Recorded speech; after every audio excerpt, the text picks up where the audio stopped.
Energy Transition, episode number 52. Our topic today is emission reporting for a brave new world. Good morning, David Blackman. Good Good morning. afternoon, Edislav and Temi Nimet. Morning. Morning. When we talk about climate reports, what content are we talking about? What topics? Irina, may you start, please? I'm not part of the system for climate reporting, but from what I've been reading, it would come down to tracking every company's emissions from its own operations and from the operations of its suppliers and consumers.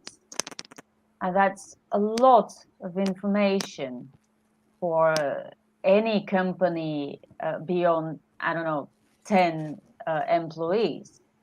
That has to be tracked and it will have to be reported. Temi, do you have some idea of the contents of that report? She does. Well, I mean, the ISSB has a planned set of 6 different types of reporting, and 2 of them they're releasing by June 2023 for fiscal year implementation 2024. And so the first 2 deal with sustainability in general. So there's lots of general questions that companies have to answer, a lot of qualitative information rather than quantitative. And then the climate related ones gets really into the climate stuff, but again, it's a lot of qualitative. They have to provide scenario analyses that's plotting out the potential future of climate and government policies and regulations, short term, midterm, long term. And the expense of these things, even really large companies, when they look at the different stuff they have to fill out currently, if they voluntarily choose, for example, the Carbon Disclosure Project framework, there's, I think it's 160 pages of information that they have to provide on a voluntary basis. So now they want to make this mandatory. And the Carbon Disclosure Project said, well, we're going to adapt or adopt whatever the ISSB, the International Sustainability Standards Board, puts out there. We're going to make that our voluntary disclosure. So companies that currently fill that out for the Carbon Disclosure Project, they will now, if they're not essentially doing it anyway. So it's about getting the companies used to doing this level of reporting. And it's incredibly complex. There's so many questions to ask. And honestly, I don't know, accounting wants it to be quantitative, but I would say half of it is qualitative information. So I'm not really sure how exactly this can be construed an accounting measure. Wow, it sounds like David. emissions reporting, the emissions tracking and reporting is like the easy part. Yeah. Yeah, compared to climate scenarios and regulations and all that you mentioned now. David, any compliment, any comment? Well, so it's just all part of the overall scheme, and it's an incentive. I mean, as Tammy pointed out, it's this incremental process where you start off with this supposedly voluntary thing, 160 pages of information on a voluntary basis, but it's not really voluntary, because if you don't do it, the company that doesn't do it is going to see these ESG standards measurement groups, like in the US, S&P Global does it, and a couple of other companies. Yeah. They're going to get downgraded on their ESG scores if they don't do it. So there's a major incentive to do it, because if you don't, you're going to be financially punished by investors who don't think your ESG scores are high enough. This is part of what Elon Musk talks about when he talks about ESG being an evil thing for the business world, and it's entirely counterproductive, because you're taking valuable assets in your company who would otherwise be doing productive work to build things and produce things for that American and consumers around the world demand. Instead, spending hours and days and weeks of their time compiling this info, whole departments. This is going to end up creating entire departments within the larger companies, and the smaller companies. I don't know what they're going to do, because you don't have the staff capability at a smaller company to even begin to know how to compile some of this stuff, and so it's not really an accounting function. It's going to be an entirely new function within corporate organizations. And, for kids in college, it's going to create entire new things to major in and get degrees in and spend their whole career doing. So I guess from that standpoint, it's sort of productive for those individuals who will make a living doing it. But for consumers and the companies who make the products that people consume, all it's going to do is create more inflation and more scarcity in our societies in the future. But small companies probably will hire some advisors to write the reports. Sure. No? Yeah. I mean, the best thing to do, I guess, is to create your own consulting firm, right? And offer your services Yeah, at that's a $500 growth an market. hour. Yeah. Right. Yeah. Exactly. Yeah, totally. Exactly. Yeah. Yeah, but governments and political entities seem to want to influence these messages in climate reports. And what exactly are the reasons for doing this, Irina, please? Well, the climate ideology. Governments in Europe and the US, apparently, especially in Europe, are firmly on track to, do whatever they can to pursue their net zero agenda, regardless of how much it costs for them and for the companies operating on their territories. I just read that Germany would need to spend €1 trillion to fulfill its net zero goals, and it would need to build massive amounts of wind and solar, especially solar, every single day to get there. And that's just government plan. That's that's separate from all the climate reporting. The climate reporting push, as David said, would be highly unproductive. First of all, let's think about all the energy that would go into this reporting, as Tammy pointed out in a conversation, if I'm not mistaken, a few days ago. All this work that needs to be done, all this tracking, all this scenario writing, this takes energy. What are we doing with the emissions from that energy consumed to develop these scenarios and to track emissions and to report voluntarily? That's an additional drain on energy resources, which is ironic. And then what do you do except increase your energy consumption as a company? What you switch from fossil fuels for your operations to wind and solar that have yet to be produced. It's really it's not a vicious circle. It's a very complex vicious construction, the way I see it. There are two. Let me show two comments, please. Here, grand finale. Grand finale.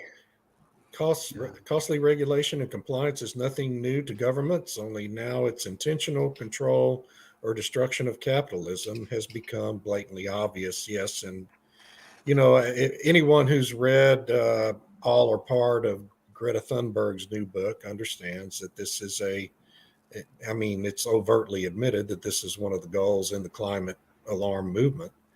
And, so he's right. It's nothing new and it's no big secret, right?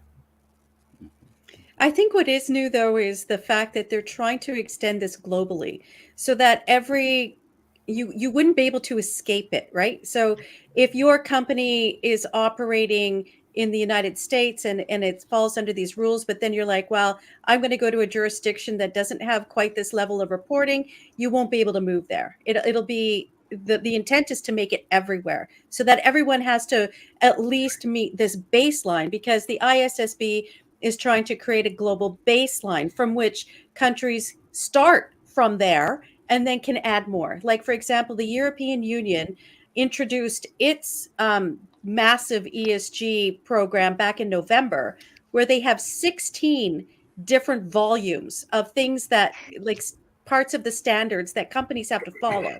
And they're phasing it in, right? So they start with the big companies first, the mega companies, who then ask their supply chain to just provide me what your emissions are, just you guys, right? And so that gets them used to the idea that they have to do it. So 5 years from now, the small companies will have to do the same similar level to what the big companies are doing, but they've already had 5 years getting used to providing bits of more information and so on. So, I mean, the EU has this crazy set. And the ISSB is like, well, ours is only going to be 6 instead of 16. So, like, only 400 pages instead of 1,000 pages or something. But I mean, like what Irina and David both commented is that this takes a lot of resources. It takes a lot of manpower. And you have to think of also what it's going to do to the board. Because if you see how Shell is being treated now, where they're personally suing board members for flawed climate plans or not meeting their net zero transition plans or whatever, the plan is that board members will have to oversee all of this, for which they might be personally held responsible for not filling out all of this crap properly. So it's like the potential for personal litigation has just increased exponentially. And the Shell case is a bit of a precedent-setting thing. If they can get it to do that, then they can roll it in for these other things, which is dangerous. Yeah, and to the point about it being global, we say these things, these international bodies make these rules for everybody and say it's a global thing, but there always seems to be exceptions made for, quote, developing nations like China and India, the world's second and third largest economies. I'd be really interesting 10 years from now to look back and see. Obviously, the U.S. and Canada and Europe are going to adopt whatever this international body recommends with their current governments in place. But I'd be real interested to see 10 years from now what exactly China and India have adopted along these lines, because I suspect it'll be either nothing at all or radically diminished from what we're doing.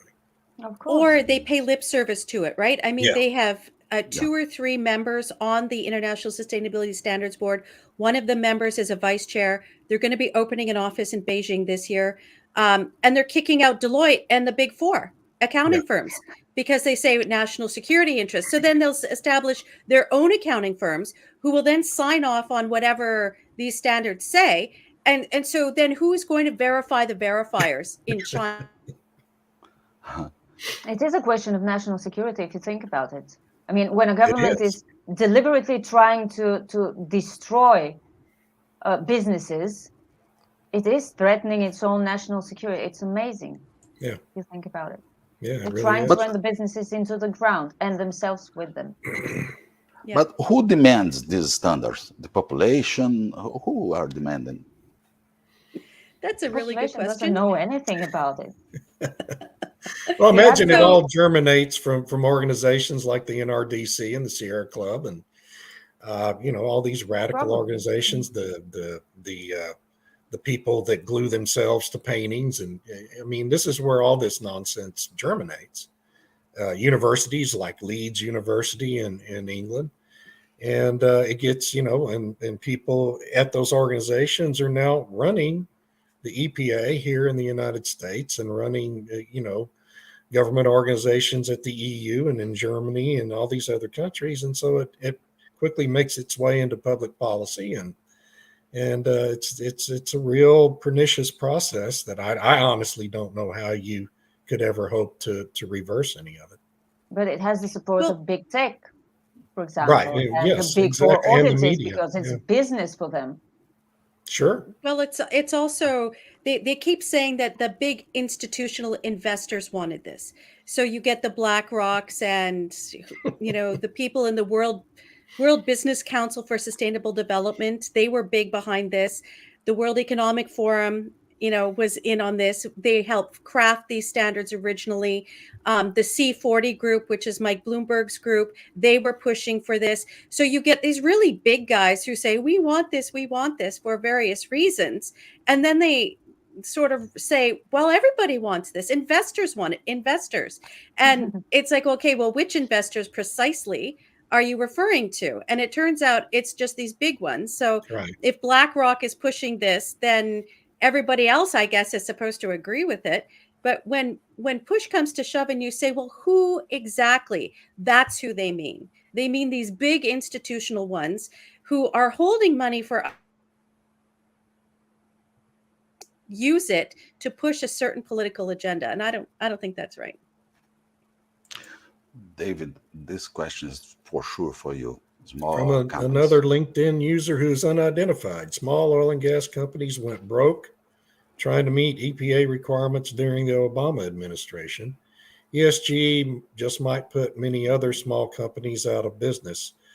Well, I mean, a lot of those small oil and gas companies, to be fair to the Obama administration, were over leveraged. They were shale producers who had engaged, taken on an awful lot of debt to mount aggressive drilling programs.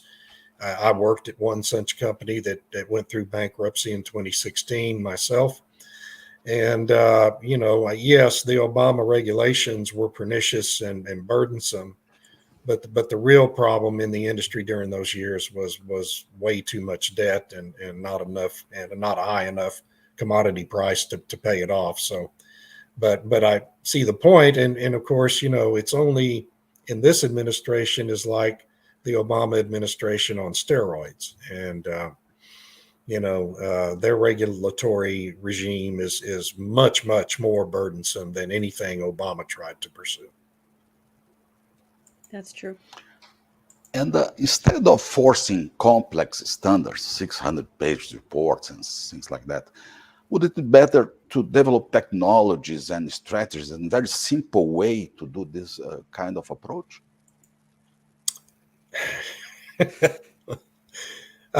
Sure, there would be, but I mean, the whole point is to get all this information to be able to track what everyone's doing, because the whole goal here, and maybe I shouldn't say it, but I mean, ultimately the goal here is to create a China-style social credit system, and doing that requires knowing what everyone's doing every minute of the day, and having the ability to track your carbon footprint. And this is just a part of that collection of information, and it's all very consistent and highly organized in our societies.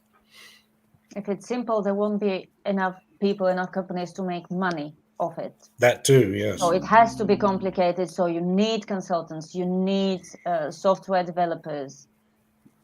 That's the point here. So doing business seems to be getting more and more complicated, risky, expensive. Yes, but it's creating new markets, the way I see it. All these sustainability consultancies that are springing up everywhere, ready to take advantage of this rush to report, to track, to develop scenarios, to assess future risks.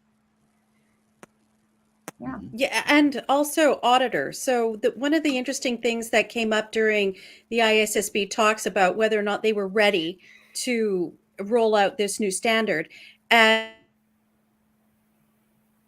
National Association of Assurers, or whichever group that is, said, well, we're not ready. We don't have enough people who are educated enough to give third-party a certification and auditing of all these standards, because they're new and we need training. And they said, well, we can't let that hold us back. So they're thinking, the assurers are thinking it'll be at least 2 years before they understand it enough to be able to train enough auditors to actually comply with the third-party assurance that's required. So I don't know what happens in those first couple of years when companies will be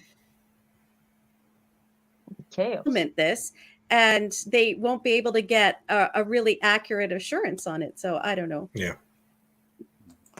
David, the person from LinkedIn that made the comment is Oh, Douglas. the small oil and gas company comment was from Douglas Hardwick. Not sure why the system just said LinkedIn user. I'm not sure either. Yeah, yeah. Shows But thank only you for your LinkedIn comment. user. Yeah, thank you, Douglas. But honestly, I mean, these standards are sort of designed to destroy the oil and gas industry and coal. So I would say if you look at the types of information that they're required to fill out, like for example, they were debating on whether or not companies should have to provide a global warming potential estimate of embedded in a company's reserves. And then they decided, you know what? If we say proved reserves, that's not enough. Companies will have to provide the carbon emission estimate for their proved and probable reserves. Well, I mean, really. Yeah. So I And In a now you wonder. war have on to oil. take that into account and be responsible. Right. Yeah. And Yeah. I kind of wonder how all this will apply to the wind industry, given the new reports that have come out in the last week or so, that the real true carbon footprint of wind power is approaching the same as coal now. And so are they going to be subjected in the wind industry to the same reporting and measurement requirements that oil and gas and coal companies are going to be subjected to? Or are we just going to Seen in the give them a standard? pass? No. Yeah. Okay. Of course not. But Give them a maybe pass. it become let's see mandatory for all the world in terms of well, it's impossible Well, if to it do that. becomes mandatory for all businesses, then maybe wind and solar too will have to report and estimate and assess risks and all that.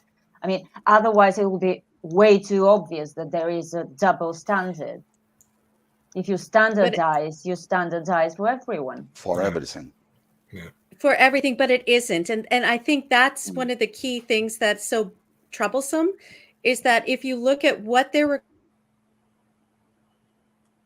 versus a hydrocarbon company, the wind company doesn't have to take into account the emissions in their the concrete base, which is the majority of their Oh, great. emissions. So, Great. and it says specifically exempt from reporting on the platform that they erect the wind turbine on, and they also don't have to take into account, you know, the big tall part. They don't have to provide the emissions embedded in that either. Or just the turbines. Only a part of the process. Just the So turbines. that's it. Oh, my goodness. My goodness. Only a part of it. So My yeah. SRB.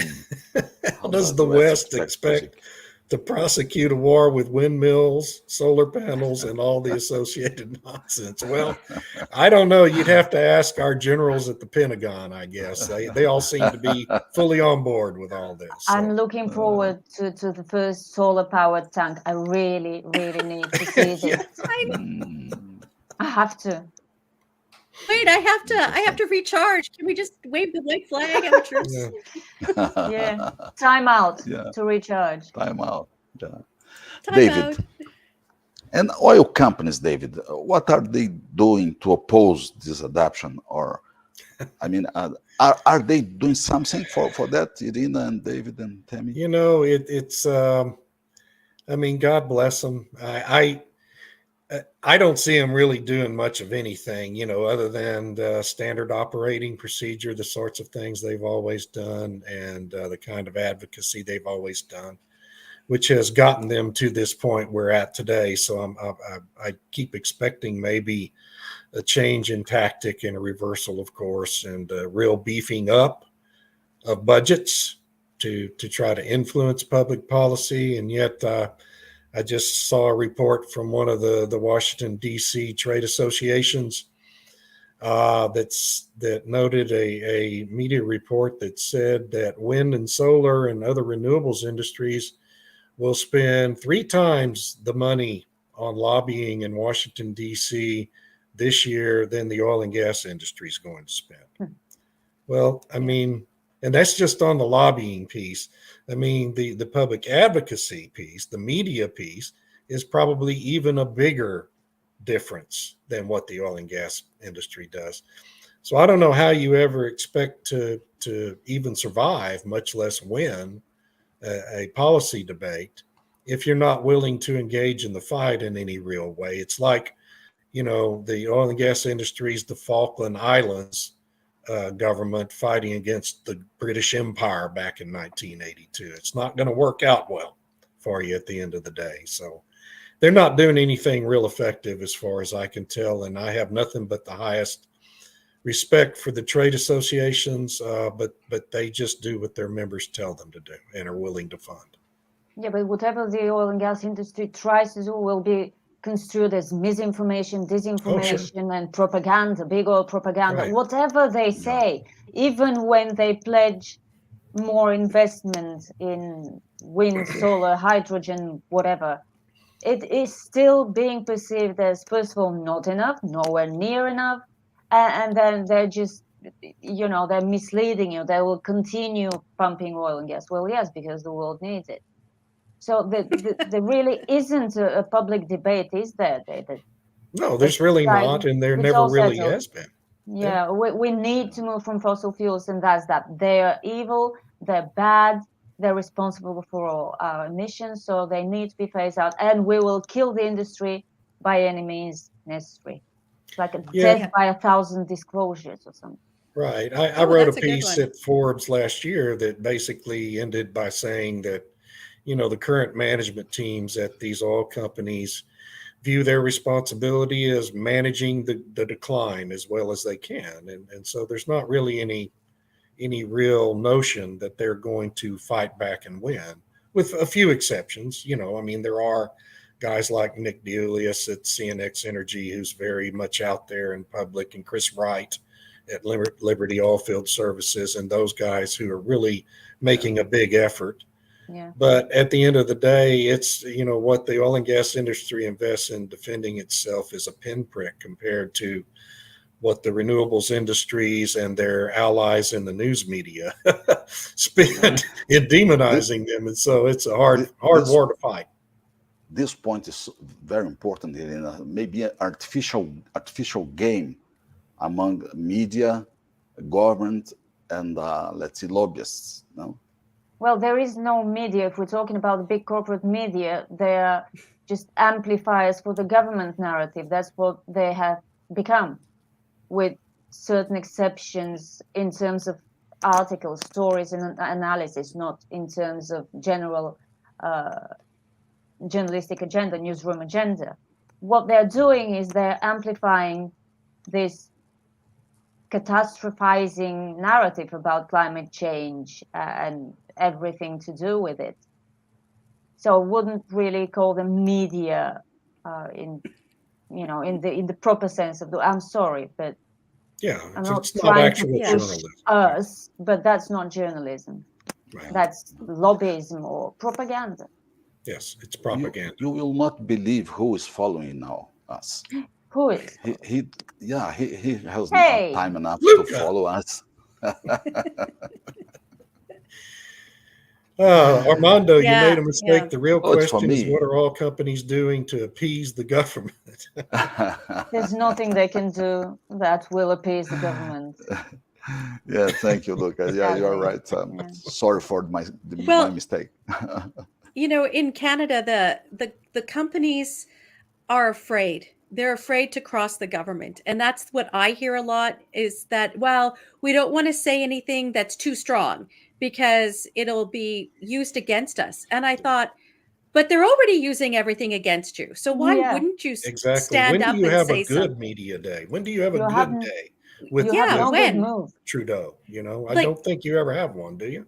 No. And for example, there's an oil sands company that has reclaimed a lot of the land that they used for tailings ponds. So they put it back to how it used to be. They consulted with Indigenous people. There's buffalo there. It's amazing. Nobody knows about it. And all you hear is how terribly destructive it is, and so on and so forth. It's like, well, you guys do have a PR budget. Why don't you go and talk about it? Spend it on something useful. That one's for you, Irina. Yeah. Yes. Well, thanks, Luca. The media are simply the mouthpiece of the government propaganda these days. Yeah. I didn't want to Yeah. admit it, but I have to admit it because it's glaringly obvious, I'm afraid. Yeah. Not oppose. Yeah, I know that. At least, uh, uh, David, let me ask you: these standards, if they can be adapted for the whole world, maybe, is related to presidential administration, or is something related to political parties? Well, not in the United States, I guess you could say there's a distinction between the Republicans and the Democrats. Although at the end of the day, the Republicans seem to always manage to lose, so I'm not really sure how meaningful that is.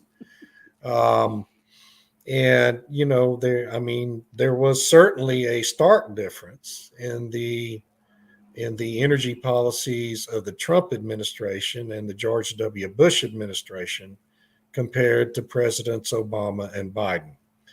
And those, in terms of the executive branch of government, it's a very stark difference. But in terms of what you end up getting out of Congress in a situation like we have today, where the Republicans have one house and the Democrats have another, I suspect before the end of next year, we're going to see another big budget busting bill be agreed to in both the House and Senate and sent to President Biden's desk related to energy policy. And the Republicans will boast about getting a few little nuggets of things that are wanted by the corporations in the energy space in exchange for several $100 billion more in big subsidies for renewables. And so there's not that big it's not a very stark difference in reality when you look at it over the long term. And so it's got this movement has its own inertia.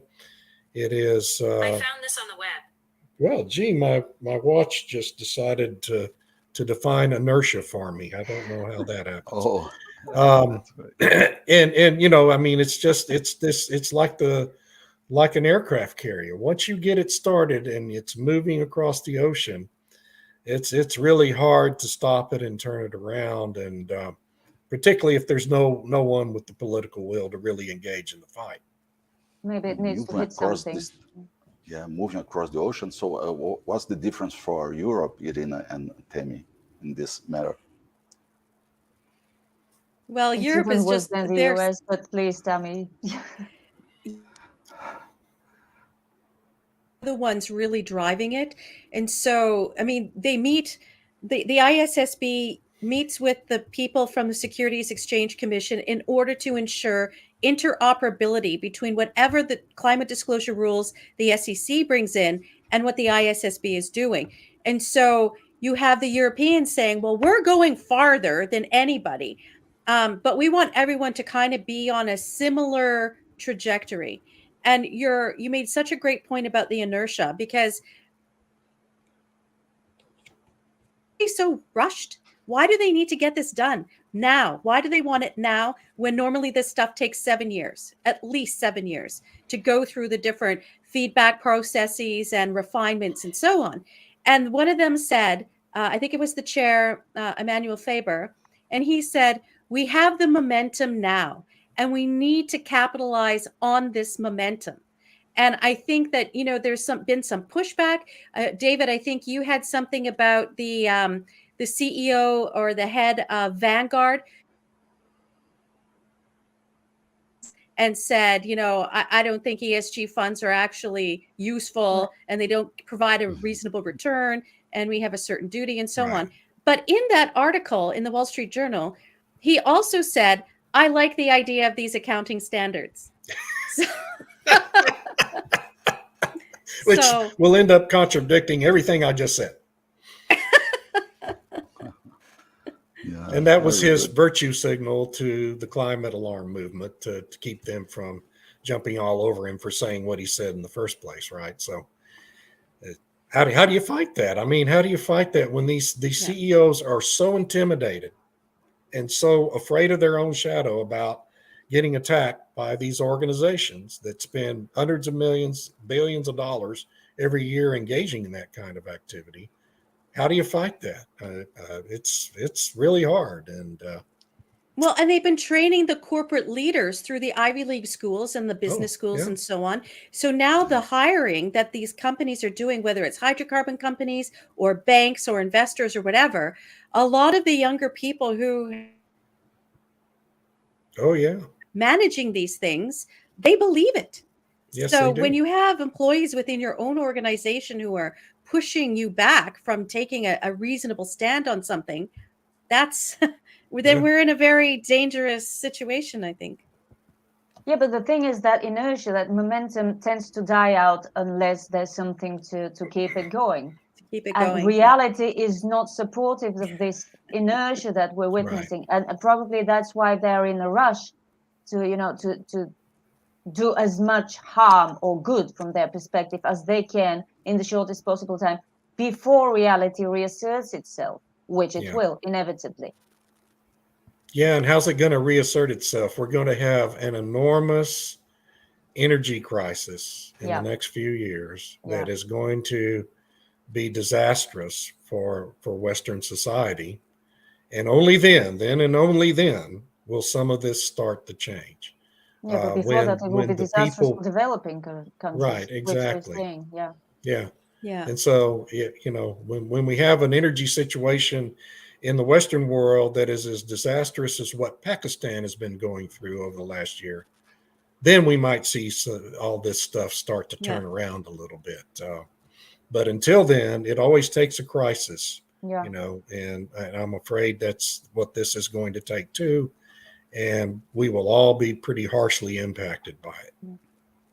And with respect to food as well. So if you have the high energy costs, then you can't produce the food as reasonably or even at all compared to what it was just a couple of years ago. And we're seeing that in the UK with respect. You're having rationing. And so now the BBC and the media are saying people should get used to eating turnips. Yeah. And so the conclusion could be climate reports are welcome, but up to 10 pages. There you go. Yeah. Something a fifth grader can do. Yeah. To save resources. Thank you so much. Yeah, resources. Thank you so Thank much. you. It was Great a pleasure. discussion today. Yeah. Great talk. Yeah. Everybody have a good week. Thank you, Arina. Thank you. Bye. Bye-bye. Bye. Bye-bye. You too. Bye. Bye.